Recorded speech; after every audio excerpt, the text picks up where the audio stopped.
오늘 말씀은 고린도전서 강의 5번째입니다. 오직 십자가, 오직 성령의 능력으로 라고 하는 이 제목을 가지고 말씀을 나누겠습니다. 사도 바울이 복음을 전하면서 아주 놀라운 결단을 한 것이 있습니다. 그것은 무엇이냐면은 예수 그리스도와 그의 십자가에 못 박히신 것 외에는 아무것도 알지 아니하기로 작정했다 하는 겁니다. 왜 바울은 이렇게까지 극단적으로 말했을까요? 그것은 복음의 본질이 어떤 세상의 논리나 철학으로 설명될 수 있는 것이 아니고 오직 성령의 능력으로만 사람의 마음에 전해질 수가 있기 때문입니다. 그래서 몇 가지를 본다면 먼저 첫 번째로 복음을 방해하는 인간의 방법으로 전하는 것이 아니라는 겁니다. 복음을 방해하는 인간의 방법들이 있어요. 그것이 고린도전서 2장 1, 2절에 나와 있는데, 형제들아 내가 너희에게 가서 하나님의 증언을 너희에게 밝히 말할 때에 말이나 지혜의 뛰어난 것을 가지고 가지 아니하였나니 이는 내가 너희 가운데서 예수 그리스도 곧 십자가에 못 박히신 그분 외에는 아무것도 알지 아니하기로 결심하였기 때문이라 라고 했습니다. 사도 바울은 학식도 많고 말도 잘하는 사람입니다. 논리적인 사람이에요. 그런데도 불구하고 뭐라고 얘기했냐면은 말이나 지혜의 뛰어난 것으로 가지고 가지 않는다 그랬습니다. 바울은 말과 지혜로 복음을 전하지 않았습니다.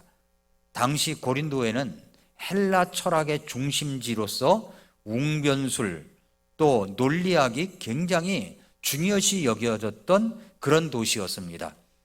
그래서 사람을 설득할 때 아름답고 화려한 말, 이런 말로 설명하고 전달하는 것이 일반적인 방식이었습니다. 그러나 사도 바울은 어떻게 했습니까? 내가 너희에게 가서 하나님의 증언을 너희에게 밝히 말할 때에 어떻게 했습니까? 말이나 지혜의 뛰어난 것을 가지고 가지 않았다고 그랬습니다. 이것은 왜 그랬느냐? 이는 내가 너희 가운데서 예수 그리스도 곧 십자가 못 박히신 그분 외에는 아무것도 알지 아니하기로 결심하였기 때문이다 라고 말했습니다. 바울은 수사학적 기교나 말의 뛰어남이나 철학적 논리적 어떤 지혜의 뛰어남을 사용하지 않았다고 이야기를 합니다. 대신에 사도 바울은 오직 예수 그리스도, 특별히 십자가에 못 박히신 예수 그리스도 그분만을 전한 겁니다. 그러니까 사도 바울은 인간의 지혜나 논리, 말의 아름다움이 오히려 복음을 가리는 도구가 될 수 있다는 거예요. 복음을 가리는 도구. 그래서 복음은 진리이고 진리는 논리로 설득되는 것이 아니라 계시로 받아들여지는 것이기 때문에 그렇습니다. 그래서 거짓된 것과 참된 것, 거짓된 것은 뭐예요? 인간 중심의 지혜, 논리, 철학, 웅변 그런 방식으로 전하는 것이고, 그리고 참된 것은 뭐냐면 오직 십자가입니다. 십자가, 인간의 자랑을 철저히 부수고 하나님의 능력을 드러내는 것, 이것이 바로 인간의 방법들로 복음을 전하는 겁니다. 그런데 이것은 오히려 방해가 된다고 얘기를 했습니다. 방해. 그러면 두 번째로 복음을 전하는 사도 바울의 자세는 어떠한 모습으로 전했느냐 하는 겁니다. 고린도전서 2장 3절에 보니까 내가 약하고 두려운 가운데 몹시 떨면서 너희와 함께 있었다라고 합니다.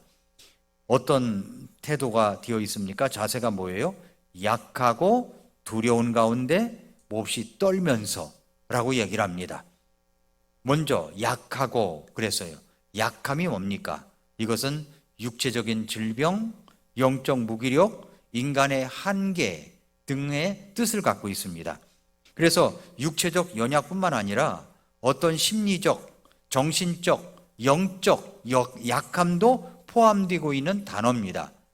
그러니까 바울은 고린도에서 복음을 전할 때 강력한 인간의 어떤 자신감이나 또한 카리스마가 아니라 겸손한 약함을 가지고 갔다는 겁니다. 약함을 가지고. 고린도후서 12장 9절 10절에 그랬죠. 그분께서 내게 이르시되 내 은혜가 네게 족하도다. 나의 강한 능력은 약한 데서 완전하게 되느니라 하셨느니라. 그러므로 내가 오히려 크게 기뻐하며 나의 연약한 것들을 자랑하리니 이것은 그리스도의 권능이 내 위에 머물게 하려 함이라. 그러므로 내가 그리스도를 위해 연약한 것들과 치욕과 궁핍과 핍박과 고통당하는 것을 기뻐하노니 이는 내가 약할 그때에 강하기 때문이라 라고 했습니다. 사도 바울이 약하다고 하는 게 뭐예요? 연약한 것들, 또 치욕, 궁핍, 핍박, 그리고 고통당하는 것, 이런 약함을 가지고 나간다는 겁니다. 그런데 이런 약함이 오히려 강함이 될 수 있다고 사도 바울은 역설적으로 이야기를 하고 있습니다. 약할 때 강하다는 말이죠. 약할 때 강함 되시는 그런 주님의 능력을 나타낼 수가 있습니다. 자, 그렇다면 우리의 약함은 뭡니까? 어떤 것이 연약하세요? 그 약하다고 하는 것 때문에 우리는 고통을 당할 때도 있고 어려움을 당할 때도 있습니다. 신약 성경에서 말하는 약함이라고 하는 이 단어는 단순히 육체적인 질병을 넘어서 가지고 인간 존재의 연약함 전체를 가리키는 그런 단어입니다. 그래서 21세기를 살아가는 현대인들도 이 단어의 의미에 깊이 공감하지 않을 수가 없습니다. 그것은 뭡니까? 정신적, 감정적 약함이 있습니다. 우린 약함이 있어요. 스트레스가 있습니다. 그래서 번아웃이 됩니다. 우울이 올 때도 있습니다. 불안을 가질 때가 있습니다. 이것이 바로 현대인들의 일상입니다. 그뿐만 아니라 도덕적, 영적 무기력 속에 있을 때도 있어요. 죄와 유혹 앞에서 무기력한 내 자신을 발견하게 되고 반복되는 실패와 양심의 가책을 당할 때도 있고 하나님과 멀어진 느낌을 가질 때도 있고 기도의 침묵에 대한 무기력감을 가질 때도 있습니다. 약할 때죠. 관계의 연약함도 있어요. 현대인은 소통 수단은 풍부하지만 외로움은 깊어졌다는 겁니다. 얼마나 카톡이니 전화니 얼마나 사람들이 이 교통이 활발하게 진행이 됩니까? 그러나 우울감도 많고요. 그리고 영적 고독감도 있다는 겁니다. 그래서 이해하지 못하고 신뢰가 붕괴되고 상처받은 인간관계는 관계적 약함을 드러내고 있다는 겁니다. 뿐만 아니라 존재의 한계와 무기력함도 있어요. 인공지능, 기술, AI 그런 경쟁 속에서 느끼는 내 자신, 나는 대체 뭔가 이렇게 생각될 때가 있죠. 어떤 존재적 약함, 어떤 죽음, 실패, 노화 앞에서의 무력감을 가질 때가 많다는 겁니다. 아무리 많은 것을 수유해도 아무리 많은 것을 배워도 인간은 약한 존재임을 직면하게 됩니다. 그래서 21세기에 우리는 더 똑똑해졌지만 더 연약해졌다는 거예요. 똑똑해졌지만 더 연약해졌습니다. 기술은 발달했지만 마음은 무너졌고 정보는 넘쳐나지만 정신과 영혼은 피폐해져 가고 있다는 겁니다. 그러므로 우리는 이렇게 생각해야 됩니다. 그리스도 안에서 이 약함은 사실 부끄러운 것이 아닙니다. 나의 약함은 하나님의 능력이 임할 수 있는 공간이라고 생각하면 돼요. 네, 공간입니다. 그래서 내가 약할 그때 강함이라고 하는 이 사도 바울의 고백처럼 우리도 마찬가지로 그렇게 말씀을 드려야 됩니다. 그래서 사도 바울은 고린도 교회에 하나님의 말씀을 선포할 때 약하고 두려운 가운데 몹시 떨면서 너희와 함께 있었다 이렇게 말하고 있는 겁니다. 자, 약하고 그랬죠? 연약함의 모습을 이야기했습니다. 두 번째는 두려움이라는 단어를 썼어요. 사도 바울이 두려움. 이 두려움이라는 단어는 신약 성경에서 두 가지 의미로 사용이 됩니다. 한 가지는 뭐냐면 공포로 인한 두려움을 이야기할 때 씁니다. 어떤 외부 상황이나 위협에 대해서 자연스러운 반응이죠. 위협, 핍박, 죽음, 어떤 실패에 대한 두려움이 사실 우리에게 있습니다. 고린도전서 2장 3절에서 바울은 이 의미로 사용한 것처럼 보이기도 합니다. 당시 그는 복음을 전하면서 핍박의 위협을 받았고 거절당할 가능성도 컸기 때문에 그렇습니다. 여러분, 거절을 계속 당하고 말이죠. 사람들이 내가 복음을 전할 때마다 핍박이 오고 고통이 오면은 내가 복음을 전하면서도 어떤 감정이 앞서냐면은 두려운 감정이 먼저 앞섭니다. 그러니까 두려운 마음이 더 있게 되는 거죠.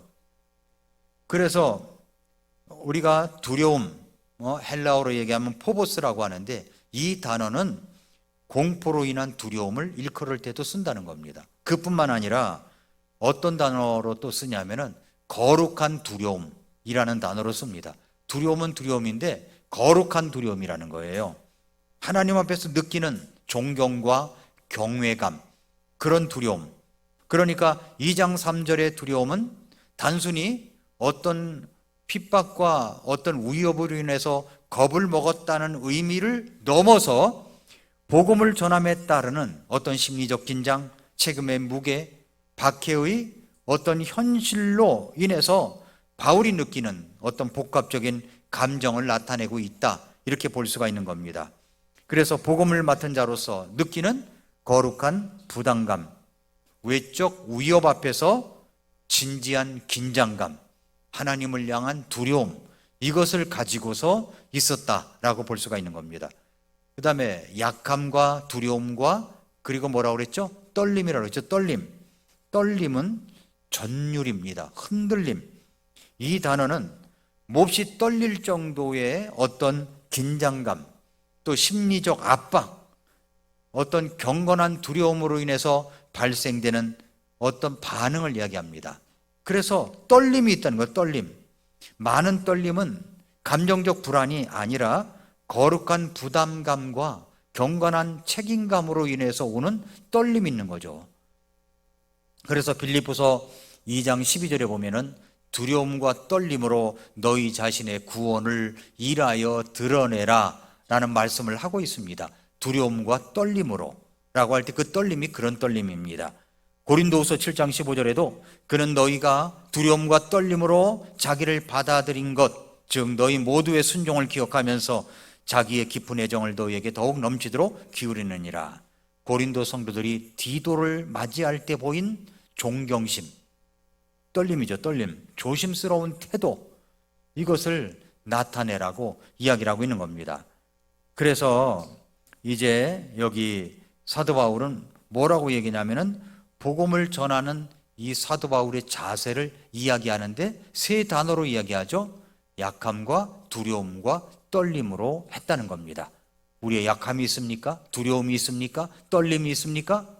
이것이 바로 사도 바울이 가졌던 자세이기 때문에 우리도 어떤 일을 할 때, 하나님의 일을 할 때 어떤 내 속에서 일어나는 어떤 자신감이 아니라 정말 두려움과 그리고 약함과 두려움과 떨림을 가지고 일하는 자세를 가지고 있을 때 나의 그런 약함의 공간, 두려움의 공간, 그리고 어떤 이런 참 떨림의 공간을 통하여 우리 주님께서 역사하시는 이런 것들을 경험할 수가 있게 되는 겁니다. 그래서 이제 두 번째로는 바로 사도 바울이 복음을 전할 때의 자세, 약함과 두려움과 떨림으로 했다라고 하는 것을 보았습니다. 마지막으로는 뭐냐면은 말이 아닌 성령의 나타남과 능력으로 했다는 겁니다. 고린도전서 2장 4절에 보니까 또 나의 말과 나의 복음 선포를 사람의 지혜의 유혹하는 말들로 하지 아니하고 어떻게 했습니까? 성령과 권능을 실증함으로 했다라고 얘기를 합니다. 바울의 이 선포 방식이 어떠냐면은 이런 것에 대해서 제가 책을 보니까 캠벨 몰간이라고 하는 목사님이 이렇게 말했습니다. 캠벨 몰간 목사님은 영국의 웨스트민스터 채플에 그 마틴 로이드 존스 목사가 오기 전에 그 전에 설교했던 설교자입니다. 그러니까 이 교회는 아주 유명한 설교자들이 많은데 깊이 있는 설교자들을 많이 배출한 그런 교회이기도 합니다. 이 캠벨 목사는 바울의 이 말씀을 전하는 방식에 대해서 두 가지를 이야기해요. 그것은 뭐냐면은 선포와 설교를 이야기합니다. 선포, 공적으로 드러내는 선포, 설교, 프리칭 하는데 이걸 나누어서 이야기를 설명을 하는 것을 보았습니다. 먼저 선포라는 말은 공적으로 드러내는 걸 말하는 거예요. 선포. 바울은 복음을 하나님의 비밀을 밝히 선포하는 것으로 보았습니다. 선포하는 것으로 보았어요. 그래서 뭐라고 그랬습니까? 또 나의 말과 나의 복음 선포를 그랬죠? 선포를 그랬습니다. 선포.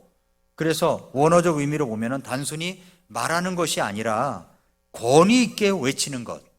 즉, 공적으로 선언하는 의미라는 말입니다. 여기서 강조점은 뭐냐면 이 복음은 사도 바울이 사람들의 반응에 따라 조정되는 어떤 토론적 주제가 아니라 이미 완성된 진리로서 앉아있는 사람들이 어떻게 생각하든지 간에 공표되는 겁니다. 그냥 공표되고 선언하는 거예요. 이게 바로 선포라는 겁니다. 바울은 철학자처럼 앉아가지고 뭐 사상을 논하거나 어떤 웅변가처럼 사람들을 감동시켜야 되겠다 이렇게 생각하지 않았습니다. 그는 하나님의 비밀, 곧 예수 그리스도의 십자가의 부활을 이미 가지고 있는 진리죠. 이 진리를 갖다가 공적으로 나타냈다는 겁니다. 공적으로 외쳤다는 거예요. 이것이 바로 선포라는 겁니다. 선포. 그렇게 선포했다는 거고, 그러니까 선포는 앉아있는 청중들이 생각이 어떠하든지 간에 이미 예수님의 십자가와 죽음과 부활의 놀라운 이 구원의 복음의 진리를 가지고 그냥 전하는 겁니다. 사람들이 어떻게 생각하든지 간에 그냥 선포하는 거예요. 선포하는 것. 이런 방식으로 설교를 했고, 또 하나의 방식은 프리칭입니다. 설교. 설교는 청중을 설득하거나 감동시키려는 인간의 어떤 말재주가 아니라 성령의 능력에 의지한 증거를 했다는 겁니다. 이게 프리칭이에요. 여기서 강조점은 뭐냐면 바울은 지혜의 말로 하지 아니하고 성령의 능력과 나타남으로 했다고 고백합니다. 2장 4절에 그랬죠. 나의 말과 나의 복음 선포를 사람의 지혜의 유혹하는 말들로 하지 아니하고 성령의 권능을 실증함으로 했다라고 말합니다. 이것은 말 잘하는 능력자로서의 설교자가 아니라 말씀을 통해서 하나님의 권능이 드러나도록 내어드리는 도구로, 그런 도구로서의 설교를 의미하는 겁니다. 지혜의 말이 아닙니다. 성령의 능력으로 전하는 겁니다. 즉 복음이 선포되는 순간에 하나님의 권위와 성령의 능력이 함께 동반되어야 진짜 능력이 나타나는 겁니다. 선포를 하는데 거기에 하나님의 권위와 성령의 능력이 역사가 되어야 이것이 듣는 자들에게 역사가 일어난다는 말입니다. 그러니까 믿음의 기초는 사람의 지혜가 아니라 바로 이제 하나님의 능력입니다. 고린도전서 2장 5절에서 이것은 너희 믿음이 사람들의 지혜 안에 서지 아니하고 하나님의 권능 안에 서게 하려 함이라. 그래서 여기서 대조적으로 말씀했죠. 2장 5절에도 지혜 안에 서지 아니하고 하나님의 권능 안에 서는 거예요. 그러니까 사람의 어떤 말로 지혜의 말이 아니라 하나님의 능력으로 했듯이 지혜 안에 서지 아니하고 바로 이제 하나님의 권능 안에 서게 하려 함이라 라고 했습니다. 사람들의 지혜 안에 갇혀 있는 게 아닙니다. 하나님의 권능 안에 서게 하려 함이라 라고 했습니다. 여기서 이제 2장 5절은 앞선 2장 1절부터 4절의 결론적인 이야기입니다. 바울이 복음을 전하는 복음 선포 방식, 즉 사람의 말이나 지혜가 아니라 성령과 하나님의 능력으로 전한 이후에 목적을 정리해주는 결론 9절이라고 볼 수가 있습니다. 2장 5절이. 그래서 뭐라고 그랬어요? 이것은 그랬죠? 이것이 뭐예요? 앞절 2장 1절부터 4절에 바울의 전도 설교 방식에 대한 설명의 목적을 나타내는 겁니다. 이것은 너희 믿음이 그랬습니다. 고린도 성도들이 예수 그리스도를 믿게 된 신앙의 근거와 기초를 말하고 있죠. 너희 믿음이 어떻게 된 거예요? 사람들의 지혜 안에 있지 아니하고 사람들의 지혜 안에 서지 아니하고, 그러니까 헬라 철학자들의 추구하던 논리나 설득, 그리고 지적사고, 수사학적 어떤 능변 등을 의미하는데 사람들의 지혜 안에 그렇게 서 있지 않다는 말이죠. 바울은 복음을 인간의 지혜나 철학으로 이해하거나 받아들이지 않도록 그렇게 이야기하고 있습니다.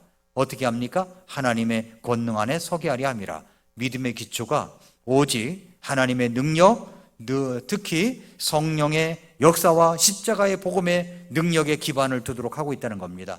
그러니까 구원받은 자의 믿음은 인간의 말재주로 설득되어 생기는 것이 아니라 하나님의 초자연적인 개입과 역사로 인해서 일어나는 것이다 라고 하는 것을 말씀해 주고 있는 겁니다. 많은 현대인들이 지성적 설득이나 감성적 자극으로 신앙을 시작할 수가 있습니다. 하지만 그런 신앙은 위기 앞에서 흔들리게 되어 있습니다.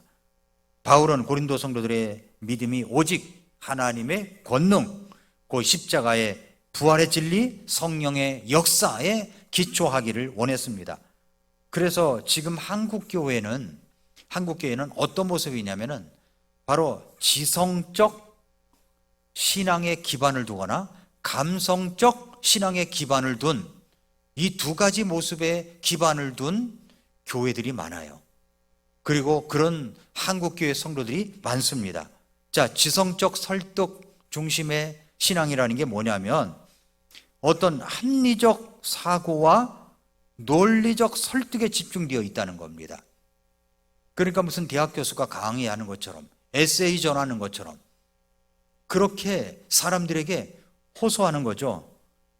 요즘 많은 설교가가 그랬습니다. SNS에 유튜브나 SNS에서도 어떤 지적인 설명, 깊은 분석, 철학적 접근이 인기를 끕니다. 그런 사람의 설교들이 인기를 끌고 듣기를 원합니다. 문제는 신앙이 머리로만 아는 지식으로 되는 것이 아니라는 거예요. 자, 그런데 또 한 가지는 문제는 뭐냐면 감성을 자극하는 중심의 신앙이라는 겁니다. 그것은 무슨 말이냐면은 감성 자극하는 게 뭐예요? 찬양을 설교는 조금 하라고 하고 찬양을 3, 40분을 해야 되는 겁니다. 찬양을.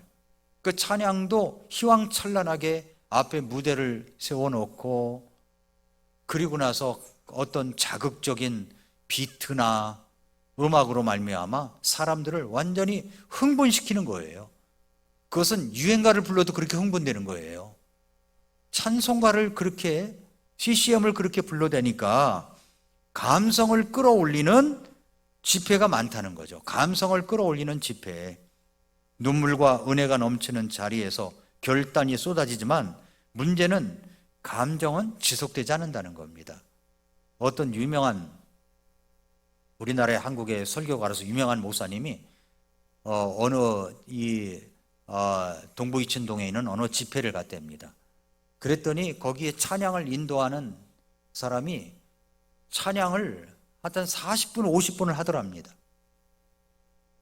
그리고 나서 이제 설교자에게 설교를 넘겨줬다는 거예요. 그래서 그 설교자가 올라와서 하는 말이 다음부터는 찬양을 좀 조금만 했으면 좋겠다고. 왜냐하면 설교 시간에 다 졸아버려요. 찬양을 부를 때는 다 무슨 성령 충만 받은 것처럼 손을 들고 야단 나는데 말씀 들을 때는 다 졸고 있다는 거예요. 졸고 있어요. 그게 뭐냐는 거죠.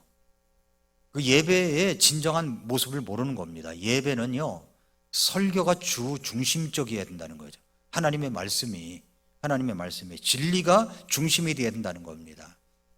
그러니까 감성을 자극하는 비트가 강한 이런 찬양들, 이런 음악들이 난무하다 보니까 그곳에 모든 젊은이들이나 많은 현대인들이 빠져드는 겁니다. 심지어는 제가 말씀드리잖아요. 어린 전도협회 찬송가도, 구원 찬송가도 그렇게 좋은 찬송가들을 전부 다 비트가 일어난 락뮤직 스타일로 다 전부 다 바꿔버렸다고요. 여러분, 감정은 오래가지 않습니다. 감정은 지속되는 게 아니에요. 감정이 식으면 신앙도 식어버리는 겁니다. 그래서 교회를 떠나는 사람들이 많아요. 은혜를 받았다고는 하지만 복음의 기초를 놓지 못한 채 그냥 좋은 경험으로만 남는 거죠. 실제로 일어난 현상들이 뭐냐면 교회에 이제 그렇게 해서 청년들이 많이 모인다고 하지만 청년들이 나중에는 허탈감에 사로잡혀가지고 교회를 이탈하는 사람이 많습니다. 그래서 유명인을 추종하고 특별한 어떤 설교자, 유튜버, 또 분위기 중심의 신앙, 인물 중심 신앙, 이런 것으로 사람들이 바뀌어가고 복음을 이해하는 게 부족하고 음악만 늘어난다는 거죠. 그래서 사람들이 교회로 쇼핑을 합니다. 이 교회도 가보고 저 교회도 가보고. 그래서 처음부터 교회 와서 내가 이 교회를 가야 되겠다. 요즘은 인터넷이 있기 때문에, 유튜브가 있기 때문에 미리 다 들어보고 옵니다. 들어보는 사람들이 많아요. 그런데도 불구하고 이쪽 저쪽 탐험하다가 그리고 이제 교회를 정하는 경우도 많이 있다는 겁니다. 그래서 그것이 뭐냐면은 자기 스타일에 맞는 교회를 찾는 거예요. 진리가 선포되고 올바른 성경적인 교회냐, 이걸 찾는 것이 아니라 자기 스타일에 맞는가, 이걸 찾고 있다는 겁니다. 바울이 말한 대안은 뭐냐면 하나님의 권능 위에 서 있는 믿음에 기초를 해야 된다는 겁니다. 바울은 고린도전서 2장 5절에서 너희 믿음이, 그랬어요. 너희 믿음이, 그랬죠? 우리 믿음입니다. 우리 믿음이, 너희 믿음이 사람들의 지혜 안에 서지 아니하고 하나님의 권능 안에 서게 하려 함이라. 사람들의 지혜 안에 서는 게 아닙니다. 하나님의 권능 안에 있어야 돼. 여기서 말하는 하나님의 권능은 단순한 초자연적 기적이 아닙니다. 그것은 복음 자체의 능력, 죄를 깨닫게 하고 회개하게 하며 예수 그리스도를 믿어 구원에 이르게 하는 능력입니다. 오늘날 한국교회가 회복되어야 될 것이 뭐냐면 복음 중심의 설교예요. 복음 중심의 설교. 감동을 주는 스토리가 아니라 죄, 회개, 십자가, 부활, 은혜, 믿음이라는 이 복음의 핵심으로 돌아가야 된다는 겁니다. 그리고 성령의 실제적인 역사입니다. 인위적인 분위기 조성이 아니라 우리가 말씀을 전하는 가운데, 기도 가운데 임하시는 성령의 실제적인 감동과 깨우침을 추구해야 하고, 그리고 지성과 감정을 뛰어넘어서 바로 복음을 체험하는, 머리로 하는 복음이 아니라 삶을 흔드는 복음, 나를 무릎 꿇게 하고 다시 일으키는 복음의 능력을 경험해야 된다고 하는 겁니다. 한국교회는 바로 이 지성과 감성이라는 두 개의 축 위에 세워진 교회들이 참 많습니다. 그러나 복음은 그 위가 아니라 하나님의 권능, 십자가의 진리와 그리고 성령의 역사 위에 세워져야 한다 하는 것을 말씀하고 있는 겁니다. 그래서 바울은 고린도 교회를 향해, 그리고 오늘의 한국 교회를 향해서 이렇게 말합니다. 고린도전서 2장 1, 2절을 다시 보세요. 형제들아, 내가 너희에게 가서 하나님의 증언을 너희에게 밝게 말할 때 말이나 지혜의 뛰어난 것을 가지고 가지 아니하였나니 이는 내가 너희 가운데서 예수 그리스도 곧 십자가에 못 박히신 그분 외에는 아무것도 알지 아니하기로 결심하였기 때문이라. 바울은 복음을 철학처럼 설명하지 않았습니다. 웅변처럼 꾸미지도 않았습니다. 왜냐하면 우리 믿는 자의 믿음은 사람의 말이 아니라 하나님의 능력 위에 세워져야 하기 때문입니다. 그래서 사도 바울은 오직 그리스도와 십자가만을 전했다는 겁니다. 오직 그리스도와 십자가만을 전했습니다. 자, 교회에서 설교를 할 때 이제 앞으로는 저도 이제 우리 교회 집사님들이나 형제님들을 돌아가면서 좀 설교를 시켜야 되겠다라고 생각을 하는데, 그러면 이 설교를 하라고 하면은 괜히 좀 나는 뭐 잘하지도 못하는데 이렇게 생각할 거 아닙니까? 설교는 어떤 것이라고요? 물론 이제 강의 설교, 하나님의 말씀이 말씀하는 것을 드러내야 되겠지만은 말이 훌륭하거나 웅변적이거나 어떤 지식이 많다고 되는 것은 아니라는 겁니다. 제가 이제 전에도 한번 미라클 모닝에서 이 참 유명한 목사님들이 어떻게 구원받았는가, 이 구원론 시리즈를 한번 전한 적이 있는데, 스펄전 목사님이 어떻게 구원받았는가, 아주 유명한 목사님의 설교를 듣고 구원받았을까요? 아니라는 거예요. 들어보세요. 한번 아마 제가 전하면 여러분이 기억나실 겁니다. 그는 무명의 설교자, 아주 형편없는 설교자의 설교 때문에 구원을 받았습니다. 찰스 스펄전은 19세기에 영국의 가장 영향력 있는 설교자 중 한 사람이었습니다. 그는 15살 때 예수님을 영접을 해서 구원을 받았습니다. 그런데 이제 그 구원받은 계기가 있는데, 어느 눈 오는 날 자기가 이제 원하는, 자기가 다니는 교회를 갈 수가 없었어요. 눈이 너무 많이 와가지고 집 앞에 가까운 교회를 이제 가게 됐답니다. 그래서 이제 보잘것없는 아주 조그마한 교회였대요. 초라한 교회. 그래서 가봤더니 성도들이 한 12명, 10명 정도 이렇게 이제 앉아 있었답니다. 그런데 목사님이 눈길 때문에 눈이 너무 많이 와서 도착하지를 못한 거예요. 시간은 다 됐습니다. 그랬더니 이제 어느 초라한 사람, 아마도 이제 스펄전 이분이 생각할 때는 양복 직공이거나 그렇지 않으면 구두 입는 사람일 것이다, 이렇게 생각이 들었대요. 옷은 뭐 그런 스타일의 옷을 입었나 보죠. 그 사람이 이제 강단 위로 올라갔습니다. 이분의 설교는 처음부터 끝까지 성경 본문만 읽는 것이었답니다. 성경 본문을 다 같이 성경을 어디 보겠습니다. 그럴 수밖에 없는 것이 준비가 안 됐잖아요. 그래서 성경 본문을 읽었는데 이사야서 45장 22절을 읽었답니다. 한번 열어보세요. 이사야 45장 22절. 이사야 45장 22절. 이사야 45장 22절에 보니까 뭐라고 되어 있어요? 땅의 모든 끝들이여 나를 바라보고 이로써 너희는 구원을 받을지어다. 나는 하나님이요 나 외에는 다른 자가 없느니라 라고 했습니다. 자, 이것도 이제 떠둥거리면서 온전하게 읽지를 못했답니다. 그러나 그것은 이제 문제가 되지 않았어요. 그 성경 봉독을 들었을 때 이제 스펄전 생각에 이제 이분이 무슨 설교를 하려고 하는가 이렇게 궁금해졌답니다.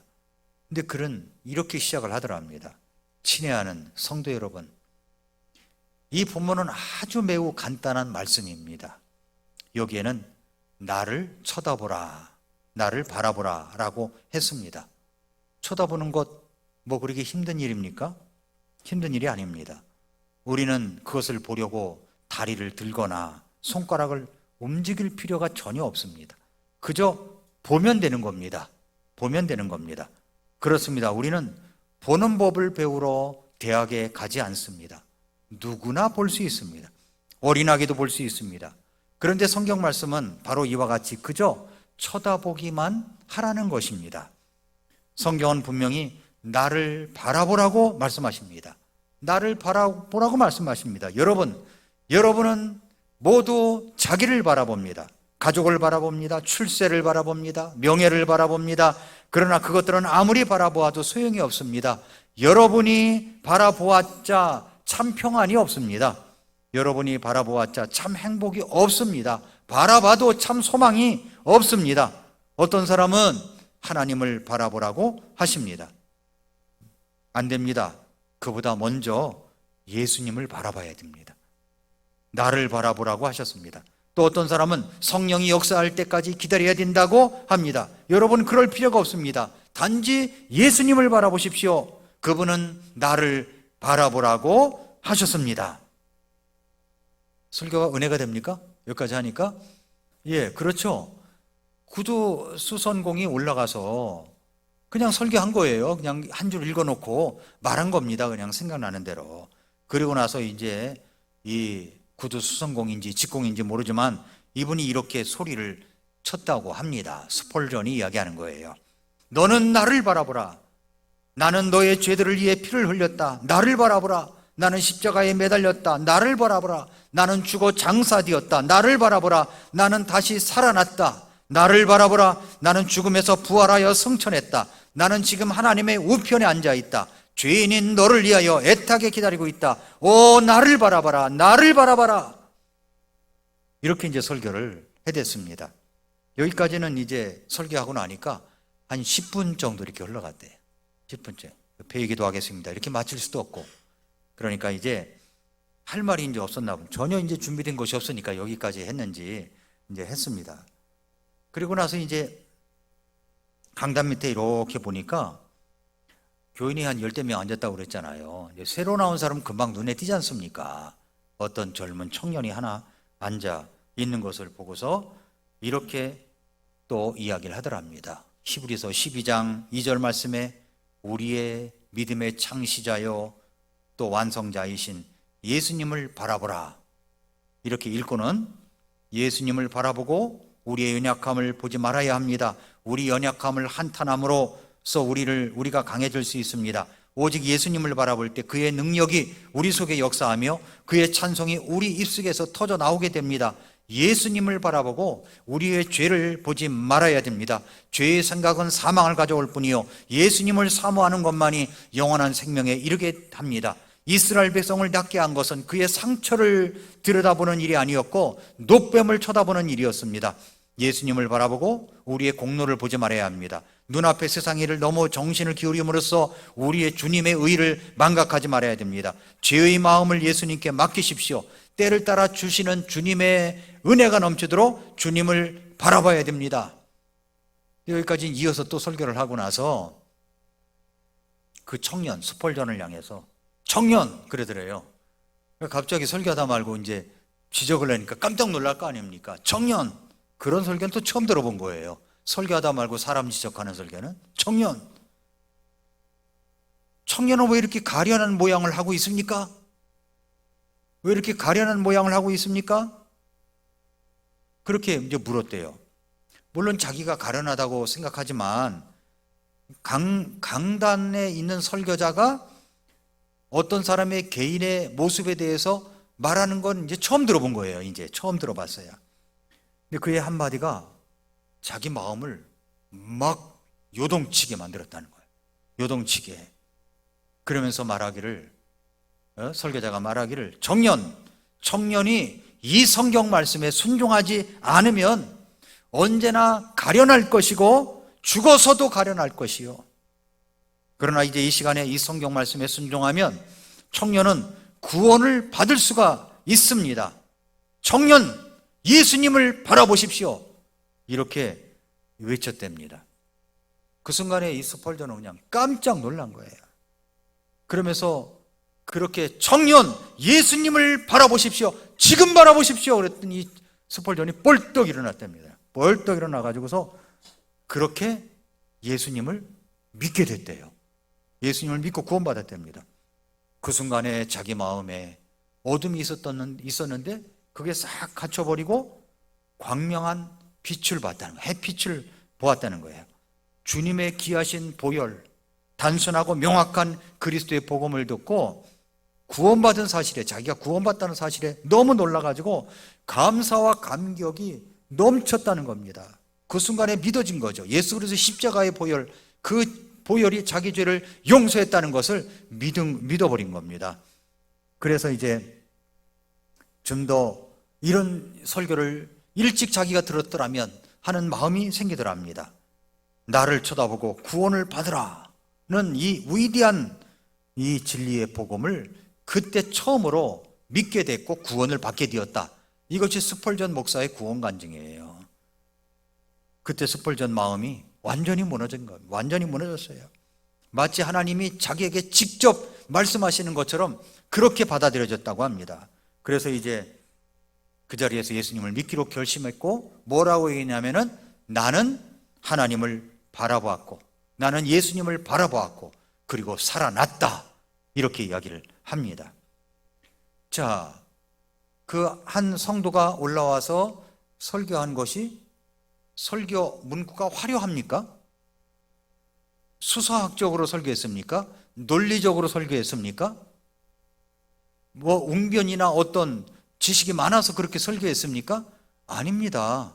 갑자기 그냥 와서 자기가 평소에 읽었던 성경 말씀 가운데 마음에 와 닿았던 말씀이 있었겠죠.